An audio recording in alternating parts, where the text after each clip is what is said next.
مش وقت الدلع، عايزين نفرج الناس. عايزه اقول يا جماعه شابو شابو لكل ست شايله عيال وهي راجل وست. انا النهارده نزلت اشتريت لقمر لبس المدرسه زي ما انتم شايفين كده. تعالوا نتفرج مع بعض. ده القميص بتاع المدرسه، ودي بدله كامله بالبنطلون بتاعها. تمام، بصوا اهي دي البدله اهي السريع كده، وده البنطلون بتاعها. تمام، ده هو في عرق العافيه. طبعا جبت لها، اوعي يا اوسكار اوعي يا اوسكار، تعالى بس كده اقعد اقعد عشان اوري الناس. ودي المقلمه. وطبعا جبنا بقى الكراريس والكشاكيل والكراريس التانية. مش فاهمه دي ايه دي ايه. تعالي كده تعالى كده يا اوسكار افرج الناس.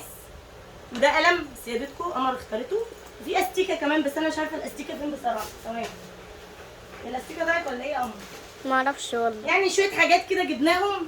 عايزه بس اقول حاجه واوصل حاجه للرجاله اللي راميه عيالها ماشي وما بتفكرش حتى الست دي بتجيب فلوس منين. يا اوسكار ما ينفعش كده. تعال تعال اقعد بصور فيديو. تعال ماشي اقعد. فحتى ما بيفكروش الست دي بتصرف على عيالهم ازاي.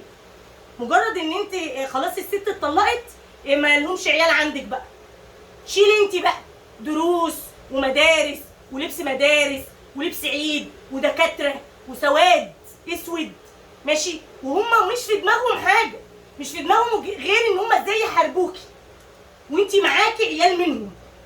الرجاله دي انا مش عايزه يعني ما ينفعش يتقال عليها رجاله. اعتقد ان الشنبات اللي محطوطه دي وساخه او عفانه او حاجه محنكه كده، مش عارفه.